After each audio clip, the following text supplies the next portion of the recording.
Students, आपके अपने channel S success towards में स्वागत है। हम पढ़ रहे हैं चैप्टर 8 डी तथा एफ ब्लॉक के तत्व। आज का हमारा टॉपिक है पोटेशियम डाइक्रोमेट। आज हम पोटेशियम डाइक्रोमेट के बनाने की विधि, पोटेशियम डाइक्रोमेट के भौतिक एवं रासायनिक गुण और उपयोग को समझेंगे। तो आज के टॉपिक को समझने के लिए और इसे इजी बनाने के लिए मैं सीमा मैम के साथ वीडियो के अंत तक बने रहिए ताकि आज के टॉपिक को समझने में आपको आसानी हो। तो चलिए आज की क्लास स्टार्ट करते हैं। Potassium dichromate. पोटेशियम डाइक्रोमेट का अणु सूत्र K2Cr2O7। पोटेशियम डाइक्रोमेट का अणु भार 294 और जो पोटेशियम डाइक्रोमेट होता है इसे सुर्ख काही के नाम से जाना जाता है। पोटेशियम डाइक्रोमेट बनाने की विधि। पोटेशियम डाइक्रोमेट मुख्य अयस्क क्रोमाइड जिसका सूत्र FeCrO2 ट्वाइस होता है से तैयार किया जाता है। तो यह क्रोमाइड अयस्क से 3 पदों में तैयार किया जाता है। फर्स्ट, सोडियम क्रोमेट तैयार करना। सेकेंड, सोडियम क्रोमेट का सोडियम डाइक्रोमेट में परिवर्तन। और थर्ड, सोडियम डाइक्रोमेट को पोटेशियम डाइक्रोमेट बनाना। तो चलिए हम इन तीनों स्टेप्स को देखते हैं कि पोटेशियम डाइक्रोमेट किस प्रकार से तैयार किया जाता है। तो यहाँ पर जैसे हमने कहा कि मुख्य अयस्क क्रोमाइड से पोटेशियम डाइक्रोमेट तैयार किया जाता है। तो यहाँ पर सबसे पहले क्रोमाइड अयस्क को लिया जाता है। इस क्रोमाइड अयस्क को बारीक पीस करके इसमें धावन सोडा और चूना मिलाया जाता है। इसको मिला करके जो ये मिश्रण तैयार हुआ है इसको परावर्तनी भट्टी या फिर घूर्णी भट्टी में वायु की अधिकता में इसको भर्जन करवाया जाता है। अब जब ये भर्जित हो जाता है तो सोडियम क्रोमेट बनता है और ये सोडियम क्रोमेट का जो विलयन होता है ये पीले रंग का होता है। यहाँ जैसे समीकरण प्रदर्शित है, FeCrO2 ट्वाइस जो मुख्य अयस्क क्रोमाइड, इसमें धावन सोडा और इसमें जो भर्जन की क्रिया होती है ऑक्सीजन की उपस्थिति में। तो यहाँ पर इसमें जब इसको परावर्तनी भट्टी और घूर्णी भट्टी में मिश्रण को डाला जाता है तो उसमें चूना भी डाला जाता है और ये इस प्रोसेस में सोडियम क्रोमेट Na2CrO4 ये सोडियम क्रोमेट का सूत्र है। तो यहाँ पर सोडियम क्रोमेट तैयार होता है। यहाँ पर जो वायु से ऑक्सीकरण हो रहा है इसकी सुविधा बनी रहे, इसके लिए इसमें चूना डाला जाता है ताकि जो मिश्रण है वो रंध्र युक्त ना बने और गलने से बच जाए। तो इसको गलने से बचाने के लिए और रंध्र युक्त ना बने इसके लिए चूना का प्रयोग किया जाता है। अब इस प्राप्त अवक्षेप को जल से निष्कर्षित कर लिया जाता है जिससे फेरिक ऑक्साइड शेष बच जाता है। अब यहाँ पर फर्स्ट स्टेप में जो सोडियम क्रोमेट तैयार हुआ है तो सोडियम क्रोमेट सेकेंड स्टेप में आते हैं। सोडियम क्रोमेट का सोडियम डाइक्रोमेट में परिवर्तन। तो सोडियम क्रोमेट जो बन चुका है अब इसको सोडियम डाइक्रोमेट में परिवर्तन किया जाएगा। इसके लिए जो सोडियम क्रोमेट बना हुआ है इसको सांद्रित H2SO4 यानी सल्फ्यूरिक अम्ल के साथ क्रिया कराते हैं तो सोडियम डाइक्रोमेट प्राप्त होता है। Na2Cr2O7 ये सोडियम डाइक्रोमेट का सूत्र होता है। तो सोडियम डाइक्रोमेट यहाँ पर प्राप्त होता है। जब विलयन को सांद्रित किया जाता है तो जो सोडियम सल्फेट होता है इसका क्रिस्टल अलग होने लगता है क्योंकि ये कम विलय होता है तो इसके क्रिस्टल अलग हो जाते हैं और इसको अलग कर लिया जाता है। तो जो विलयन मिलता है इसका वाष्पीकरण किया जाता है जिससे सोडियम सल्फेट अलग हो जाता है। इसके बाद विलयन को ठंडा करके जो सोडियम डाइक्रोमेट है इसके लाल नारंगी क्रिस्टल प्राप्त हो जाते हैं। थर्ड स्टेप, सोडियम डाइक्रोमेट को पोटेशियम डाइक्रोमेट बनाना। तो अब जो सेकेंड स्टेप में हमें सोडियम डाइक्रोमेट प्राप्त हुआ है इस सोडियम डाइक्रोमेट के विलयन को सांद्रित करके गर्म विलयन में पोटेशियम क्लोराइड की मात्रा मिलाई जाती है और इस विलयन को ठंडा करके पोटेशियम डाइक्रोमेट प्राप्त कर लिया जाता है। ये जो पोटेशियम डाइक्रोमेट है यह गहरे नारंगी रंग का या फिर गार्नेट लाल रंग का क्रिस्टली पदार्थ प्राप्त हो जाता है। यहाँ पर हमने पोटेशियम डाइक्रोमेट बनाने की विधि को देखा कि ये 3 स्टेप में कंप्लीट होता है जिसमें जो अयस्क होता है क्रोमाइट, इस क्रोमाइट को धावन सोडा मिला करके और उसको भर्जित किया जाता है घूर्णन भट्टी या फिर परावर्तनी भट्टी में और फिर यहाँ पर हमको सोडियम क्रोमेट मिलता है। फिर सोडियम क्रोमेट को H2SO4 के साथ अभिक्रिया करके सोडियम डाइक्रोमेट प्राप्त होता है। अब इस सोडियम डाइक्रोमेट को पोटेशियम क्लोराइड के साथ मिला करके अभिक्रिया कराने पर पोटेशियम डाइक्रोमेट प्राप्त होता है। आगे हम समझते हैं पोटेशियम डाइक्रोमेट के भौतिक गुण।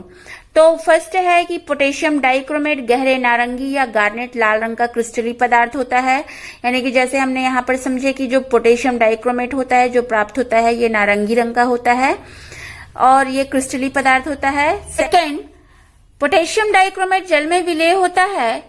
पोटेशियम डाइक्रोमेट के जल में विलेय ताप 15 डिग्री सेल्सियस पर 10 ग्राम प्रति 100 मिलीलीटर होती है। थर्ड, गलनांक, पोटेशियम डाइक्रोमेट का गलनांक 398 डिग्री सेल्सियस होता है। आगे हम समझते हैं पोटेशियम डाइक्रोमेट के रासायनिक गुण। फर्स्ट, ऊष्मा का प्रभाव। जब पोटेशियम डाइक्रोमेट को गर्म किया जाता है तो ये पोटेशियम क्रोमेट बनाता है और ऑक्सीजन देता है। सेकेंड, क्षारों के साथ क्रिया।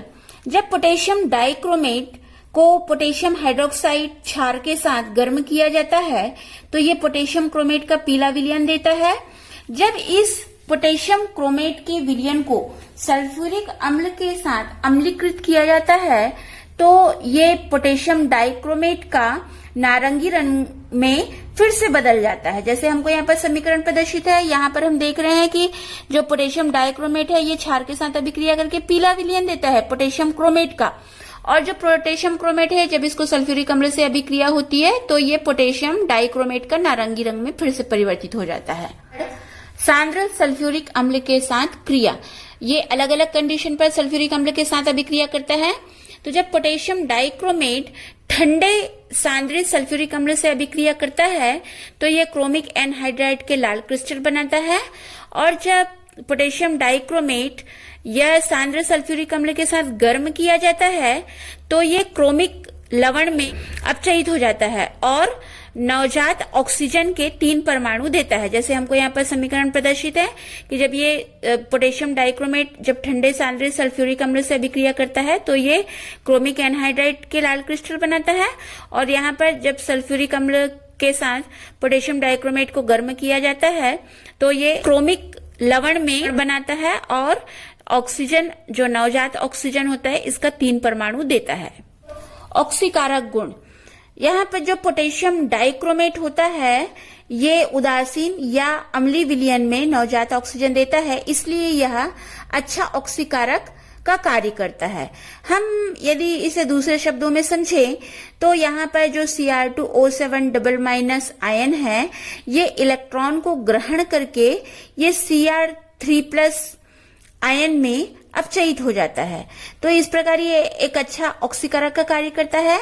इसको हम उदाहरणों से समझते हैं कि ये किस प्रकार से अच्छा ऑक्सीकारक का कार्य करता है। तो यहाँ पर अम्लीय विलयन में जो फेरस लवण होता है उसको फेरिक लवण में अपचयित कर देता है। जैसे हम उदाहरण फर्स्ट देख रहे हैं कि जो फेरस सल्फेट है इसे फेरिक सल्फेट में ऑक्सीकृत कर देता है। यहाँ पर जैसा हमको समीकरण प्रदर्शित है कि जो पोटेशियम डाइक्रोमेट है ये सल्फ्यूरिक अम्ल के साथ अभिक्रिया करके यहाँ पर ये ऑक्सीजन नवजात ऑक्सीजन के 3 परमाणु देता है। तो यहाँ पर जो फेरस सल्फेट होता है ये सल्फ्यूरिक अम्ल के साथ अभिक्रिया करके इसका ऑक्सीकरण हो रहा है जिससे ये फेरिक सल्फेट में परिवर्तित हो जा रहा है। तो इस समीकरण को संतुलित करने के लिए यहाँ पर हम 3 से गुणा करेंगे कि यहाँ पर ऑक्सीजन की मात्रा 3 है। समीकरण को जब प्लस करेंगे तो हमको संतुलित समीकरण मिलता है 6FeSO4, यहाँ पर 2FeSO4 है, 3 से इंटू करने पर 6FeSO4 plus K2Cr2O7 plus 7H2SO4, यहाँ पर 3 से इसका इंटू करेंगे तो ये 3H2SO4 प्लस 4H2SO4 तो 7H2SO4 हो जाएगा। यहाँ पर ऑक्सीजन 3 है और यहाँ पर भी 3 ऑक्सीजन है तो ये कैंसिल हो जाएंगे। फिर इससे अभिक्रिया से मिलता है हमें FeSO4 थ्राइस, तो यहाँ पर 3 परमाणु इसको इंटू करने पर 3Fe2SO4 thrice plus K2SO4 plus 7H2O, जिसमें इसको 3 से इंटू करेंगे तो यहाँ पर 3H2O प्लस 4H2O से 7H2O मिलेगा प्लस Cr2SO4 थ्राइस। तो इस प्रकार से हमें ये संतुलित समीकरण प्राप्त होता है। तो यहाँ पर हमने देख रहे हैं कि जो फेरस सल्फेट है ये पोटेशियम डाइक्रोमेट के अम्लीय विलयन में ये फेरिक सल्फेट में ऑक्सीकृत हो जाता है। ऐसे सेकंड एग्जांपल को समझते हैं।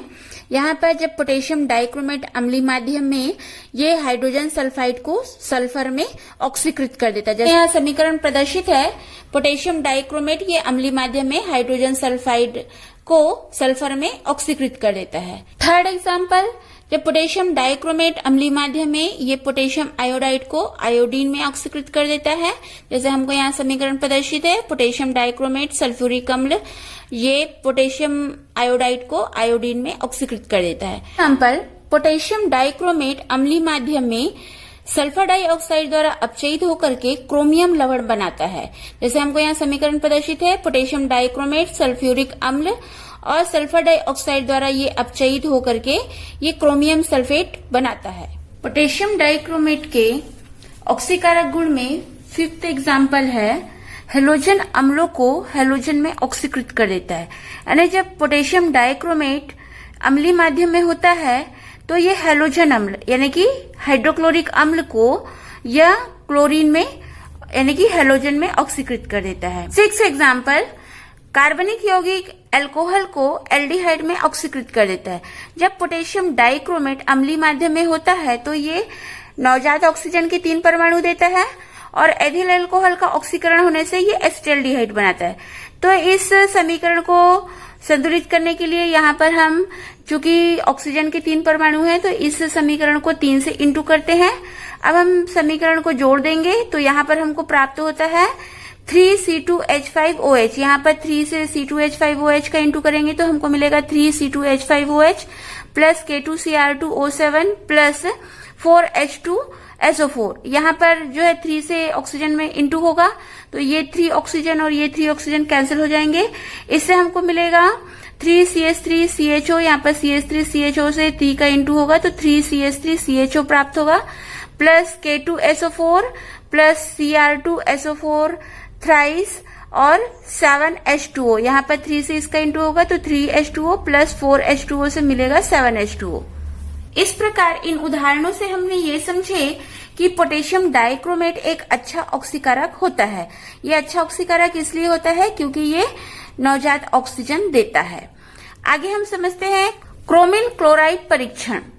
क्रोमिल क्लोराइड परीक्षण का उपयोग किसी भी धातु क्लोराइड में क्लोराइड आयन उपस्थित है इसके निश्चयात्मक परीक्षण यानी क्लोराइड आयन निश्चित रूप से उपस्थित है के लिए किया जाता है। तो जैसे हमको यहाँ पर समीकरण प्रदर्शित है तो यहाँ पर धातु क्लोराइड यानी जैसे पोटेशियम क्लोराइड ले लिया जाता है, इसको ठोस पोटेशियम डाइक्रोमेट और सांद्र सल्फ्यूरिक अम्ल के साथ गर्म करते हैं तो क्रोमिल क्लोराइड का नारंगी रंग के वाष्प बनती है।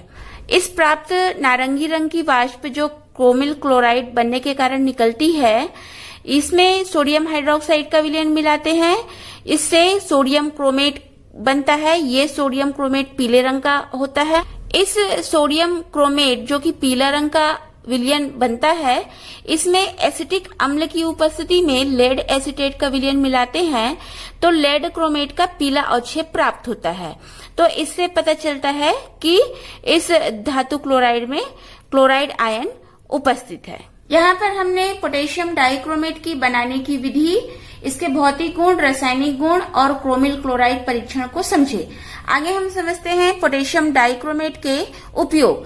तो पोटेशियम डाइक्रोमेट का उपयोग फर्स्ट प्रयोगशाला में ऑक्सीकारक के रूप में, जैसे हम देख रहे हैं कि यहाँ पर जो है ऑक्सीकारक गुण प्रदर्शित करता है, तो प्रयोगशाला में प्रैक्टिकल करते समय इसको पोटेशियम डाइक्रोमेट को ऑक्सीकारक के रूप में उपयोग किया जाता है। सेकंड, ऑक्सीकरण अपचयन अनुमापन यानी कि आयतनीय विश्लेषण में पोटेशियम डाइक्रोमेट का उपयोग किया जाता है। थर्ड, जो क्रोमियम के यौगिक होते हैं जैसे chrome alum, chrome yellow, chrome red, इसे बनाने में पोटेशियम डाइक्रोमेट का उपयोग किया जाता है। फोर्थ, क्रोमिक अम्ल। क्रोमिक अम्ल क्या होता है? जो ठोस पोटेशियम डाइक्रोमेट और सांद्र सल्फ्यूरिक अम्ल का गर्म विलयन, ये क्रोमिक अम्ल कहलाता है। इस क्रोमिक अम्ल को कांच को साफ करने में उपयोग में लाया जाता है। और फिफ्थ, पोटेशियम डाइक्रोमेट का उपयोग फोटोग्राफी में किया जाता है। आज के लिए बस इतना ही। अगली वीडियो अंतर संक्रमण तत्व, एफ ब्लॉक के तत्व जिसमें लैंथेनॉइड्स को समझेंगे। तो अगली वीडियो में मिलते हैं।